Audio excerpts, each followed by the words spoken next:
why your ADC is lying to you, and where your accuracy goes.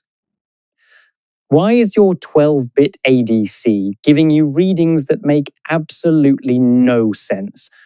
You've got a good sensor, you've got a high-resolution ADC, everything seems to be connected correctly, and yet the output is all over the place. Sound familiar? In this video, we're going to get to the root of the problem. By the end, you'll understand what can silently destroy your measurement accuracy, and you'll learn one simple rule that can save you a lot of trouble in future designs. So, imagine this. You have a high-quality sensor and a high-resolution ADC.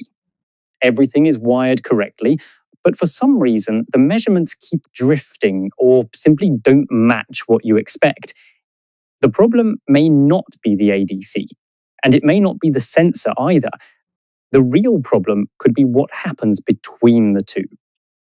To understand why, we need to move away from ideal textbook models and look at what actually happens in a real circuit. Let's start with a simple voltage source. On the left, we have the ideal voltage source you usually see in textbooks. In theory, it has zero output resistance. But on the right is what we actually deal with in the real world. Every real voltage source, whether it's a battery, a sensor output, or an analog circuit, has some finite output resistance. Let's call it Rout, or the source resistance. And this doesn't necessarily mean there's a physical resistor sitting inside the sensor. It's simply a useful electrical model that describes the limitations of the source. In other words, it tells us how much the output voltage changes when the source has to deliver current, and this is where things get interesting. As soon as we connect the sensor to the ADC, the source resistance of the sensor and the input resistance of the ADC effectively form a voltage divider. And here's the important part.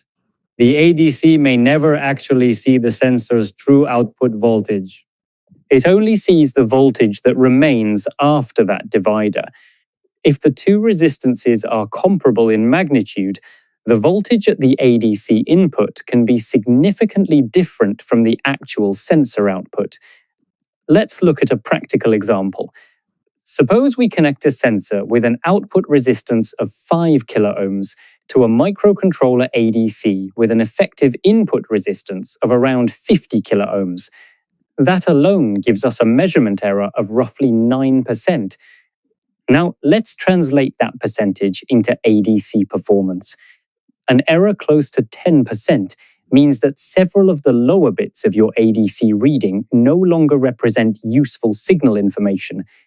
You may have paid for a high-resolution ADC, but the surrounding circuit can easily prevent you from getting anywhere near that effective accuracy. That's frustrating, especially when the schematic looks perfectly reasonable. Have you ever run into a situation where your measurements simply didn't match reality and you couldn't figure out why? Let us know in the comments. Fortunately, the basic solution is very simple. There's one fundamental rule every engineer working with analog signals should remember. The input impedance of the measurement circuit must be much higher than the output impedance of the signal source, not just slightly higher. Ideally, it should be higher by orders of magnitude, depending on the accuracy you need. Here's a useful rule of thumb. If you want loading error to stay below approximately 1%, the measurement input impedance should be roughly 100 times greater than the source impedance. And if you're trying to take full advantage of a 12-bit ADC, the impedance ratio may need to be on the order of 10,000 to 1, or even higher, depending on the overall error budget and ADC architecture. But there's another side to this problem. Exactly the same kind of limitation exists with current sources. A good example is the widely used 4 to 20 milliamp current loop. A current source cannot generate an infinite voltage just to force the required current through any load you connect to it. There's always a limit. That limit is determined by the supply voltage and the internal voltage headroom required by the current source. This is where the concept of compliance voltage comes in. Compliance voltage defines the voltage range within which a current source can maintain the specified output current. Once the required load voltage exceeds that limit, the current source simply can't regulate properly anymore. Here's a simple example. Suppose an LED driver is trying to force 20 milliamps through a string of 4 LEDs. The LEDs require a total forward voltage of about 12 volts, but the driver itself is powered from 12 volts and can provide only 10.75 volts across the load. So what happens? It simply doesn't have enough voltage headroom to maintain 20 milliamps. The driver reaches its compliance limit, effectively entering saturation, and the LED current drops. As a result, the LEDs barely light up. Now, let's see how the same principle shows up in a real industrial measurement system. Here's a practical problem for you. Suppose you have a pressure transmitter with a 4 to 20 milliamp current loop output. At maximum pressure, a mechanical pressure gauge confirms that the process is at full scale, but the transmitter never reaches 20 milliamps. The transmitter is powered from 24 volts. The resistance of the long cable is 500 ohms.